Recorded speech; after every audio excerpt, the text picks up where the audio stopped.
There's a level of discipline that makes people look at you with fear. And today, you'll discover exactly how to get there. Have you ever seen that person who never fails, who wakes up every day at the same time, does the same things, and just never stops? While everyone else gives up by the third week, they keep going. While everyone else makes excuses, they show up. And you know what people say about them? Man, that's not normal. There's an ancient system created by Zen monks in Japan that produces exactly this kind of frightening consistency. They call it Gyoji, the practice that perpetuates itself. And once you understand how it works, you'll never break a goal again. But there's a catch. This system isn't for everyone. It requires you to kill a part of yourself you never knew existed. But before I show you how it works, subscribe to the channel, like it below, and comment on the habit you most want to create in your life. This helps me a lot and shows me that you're genuinely interested in changing. Let's go. Chapter 1. The Awakening. The story I'm about to tell you happened to a programmer named Raphael. He had a smart guy, a successful career, but he had one problem. He couldn't stick to any habit for more than 2 weeks. Gym, he'd stop after 2 months. Meditation, 1 week, and that was it. Reading, he'd buy a book, read 3 pages, and then forget it in the drawer. The pattern was always the same. Monday, total motivation. Wednesday, first mental negotiation. Friday, complete surrender. Sunday, promises about the next week. Raphael tried everything. Habit tracking apps, rewards, accountability partners, nothing worked. Because he was fighting something he couldn't even imagine, the very architecture of his brain. Until the day he discovered why Zen monks can meditate for 800 years straight without missing a single day. And no, it's not willpower. It's something much deeper and much more frightening. Chapter 2. The Secret of the Monks. In Zen temples, there's a rule that seems simple but changes everything. Gyoji. Literally translated, it means continuous practice without gaps. Without gaps.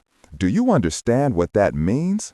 It means that since 1200 AD, every single day at 3:30 a.m., a bell rings at Ahai Temple. And since 1200 AD, every single day, the monks wake up. Not at 3:25 a.m., not at 3:35 a.m., exactly at 3:30 a.m. You want to know what never happens in that temple? No monk lies in bed thinking, today I'm going to jump. The question simply doesn't exist in their minds. Why?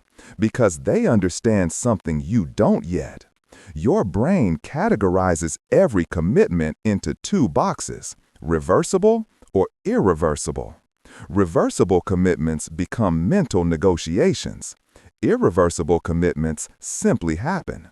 When a monk takes his vows in front of the entire community, he's not making a promise. He's changing his identity. He's not promising to try to meditate. He's declaring himself a meditator. The community witnesses it. The identity changes. The negotiation ends. A Harvard University neuroscientist who has been studying habits for 15 years has discovered something revolutionary. When you make a behavior public, your primitive brain interprets failure as a survival threat. Our ancestors who lost status in the tribe died. Your brain still works that way. That's exactly what Raphael did. He stopped making private promises and started making public declarations. He wrote on paper, I am a person who meditates 20 minutes every day at 5 a.m. for 90 consecutive days. He signed it. He posted it on social media. He told everyone. His girlfriend said, you're being too dramatic. His coworkers said, man, you're trying too hard. Perfect. Every person he knew became fuel. Every morning he wanted to give up. He thought about having to look everyone in the face and admit he was just another guy who couldn't deliver on his promises. Day 3 brought the first real test. The alarm clock was 5 a.m. Immediately, my mind began its usual routine. You're exhausted. This isn't healthy. One day won't make a difference. But something fundamental had changed. The thought of posting online that he lost after 3 days was unbearable. Having to look his girlfriend in the face and admit he'd given up again.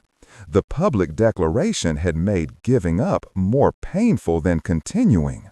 But here, the real problem began. Chapter 3, The Internal War. Even with all this social pressure, Raphael was still waging war every single day.